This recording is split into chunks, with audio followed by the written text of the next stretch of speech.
fucking thing has snapped.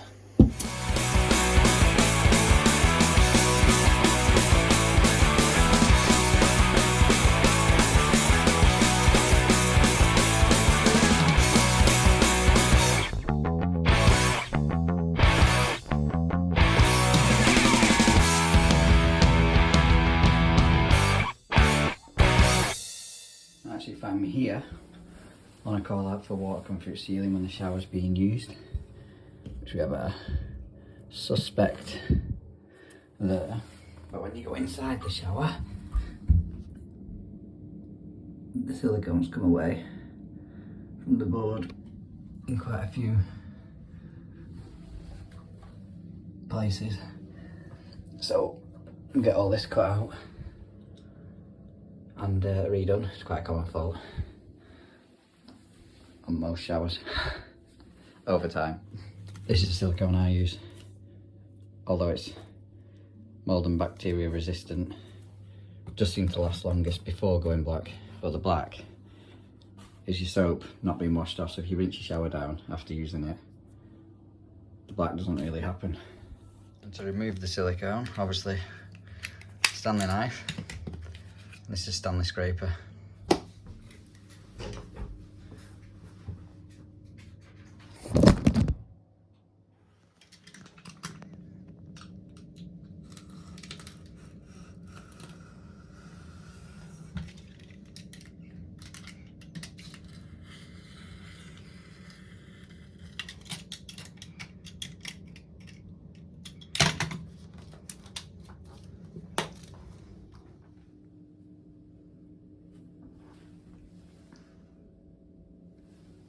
Now don't come at me in the comments with that silicone in. I am first to admit that I'm nowhere near the best at doing it. It's not too bad. I put a little bit of a thicker bead on just to, well obviously the old one had shrunk, but something had shrunk or moved, but it tends to hide the imperfections of the old silicone underneath. If you put the same size one on and you've not managed to remove everything off it, you tend to see the old stuff, so I always put like a little bit thicker. Couldn't keep doing that because it'd end up like a massive 3-inch bead, but hopefully no more leaks. Next complaint of this job is the doors come off the hinges when you move it. Let's just try it.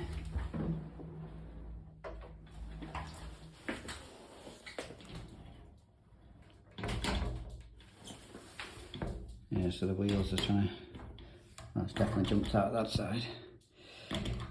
Wheels are trying to jump out. I don't know how you adjust these, but these screws on these top ones must be for something. So hopefully if I wind them in or out, it'll lift the door and keep that in its track. By winding that screw in there, it does lift the door.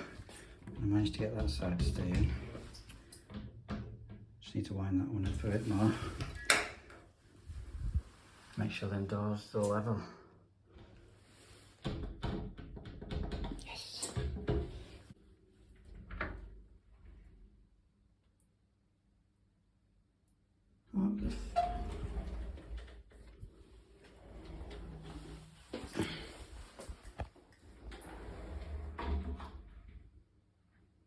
That is nowhere near that.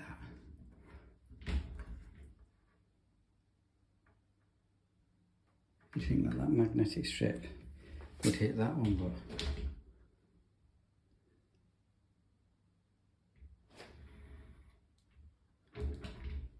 weird.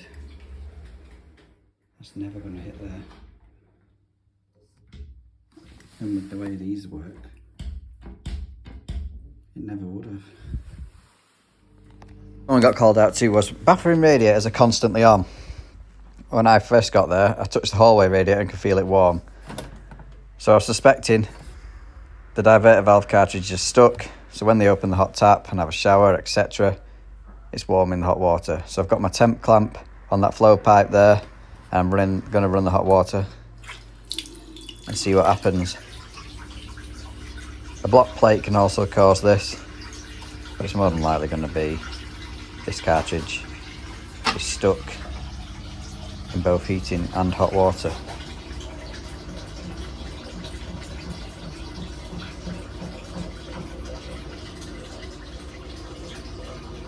As you can see now the boiler's getting up to temperature, it's dumping its heat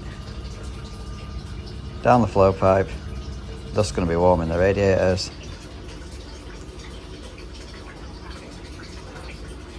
So yeah, we'll get a new cartridge ordered. I'll show you me back on this one, over how to do it. Right, so we got the replacement part for this main, which is diverter valve, but because it's got a bypass, which is that part on the back, apparently you can't just change the cartridge like I've done in the past. You have to change the full block, which isn't the end of the world. It's just a bit harder than, well, a bit harder, a bit more in depth than just removing that cartridge. Someone might know in the comments if you can actually change the cartridge or not, but according to Baxi, you have to change the full block, which they would say that, wouldn't they? Because this is 150 quid. So all I've done so far is took the panel off, get this head whipped off with that circlip.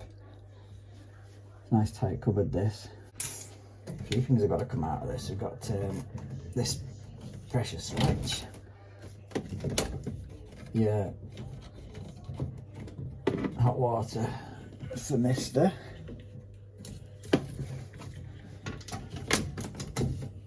Disconnect the plate at the back.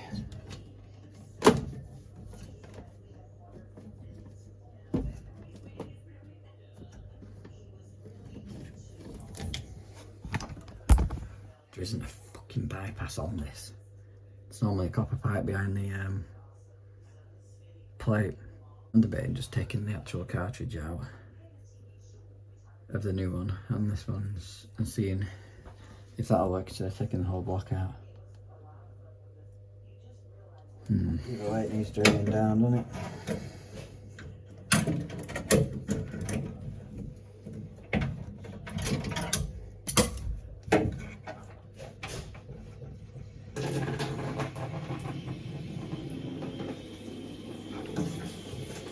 Just put a bit of manometer tube on the bottom of that drain off and into a bucket.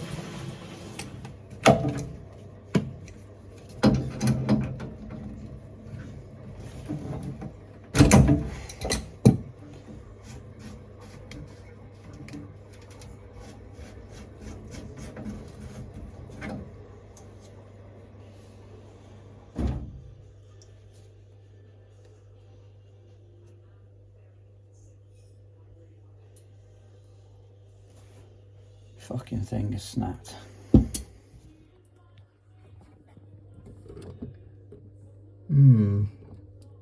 That's what I need to get out.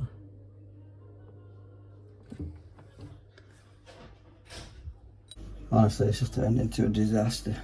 So I've shut the cold water off, disconnected the domestic hot water outlet at the bottom.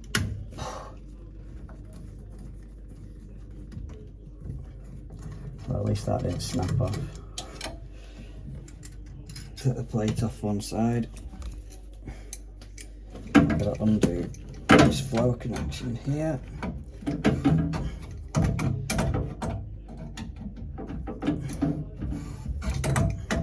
Can't get the rest of the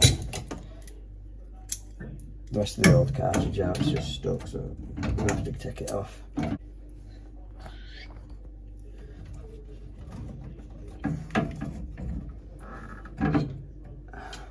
Got one screw underneath as well. That was rusted and rounded off to high heaven.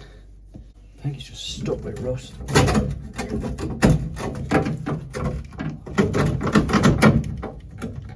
Fucking thing.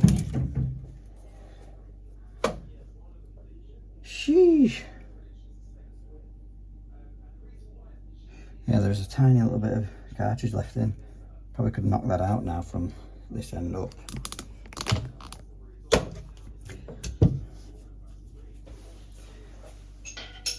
Use. That's not going to fit.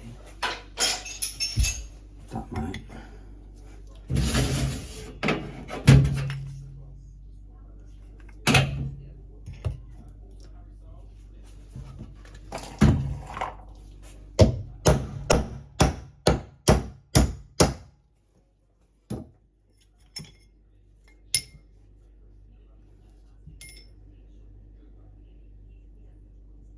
everything's just plastic and brittle. To change all these washers now. Some shit built up in that. Just get that washed out. To replace that washer in there as well. Some new O-rings on that for our plate.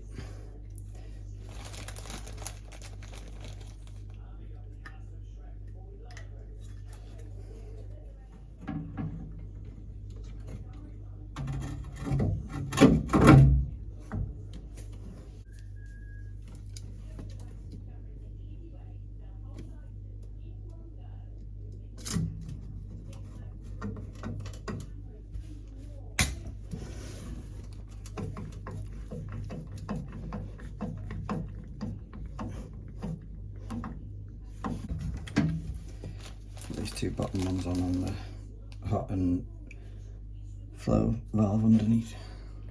So now I've got to go to back to the merchants to pick up the cartridge that I had in my hand yesterday and was told it wouldn't fit because Baxi have said it's got a bypass in the block.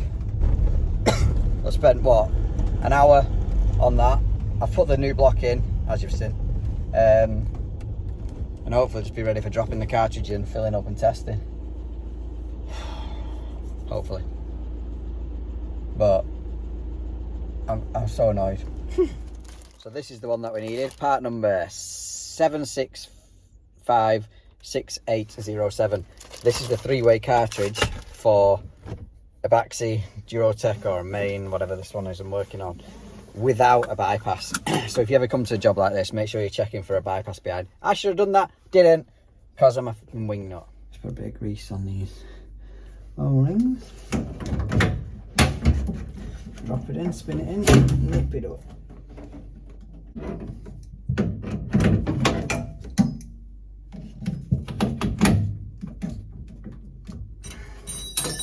Oh no.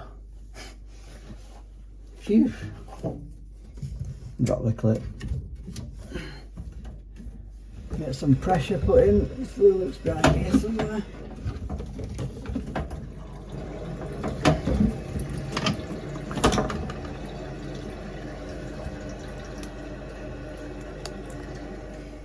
Switched on. Obviously now I gotta check for it's not doing the same fault as before, which it was heating up the essentially heating at the same time as hot water. Pump's full of air.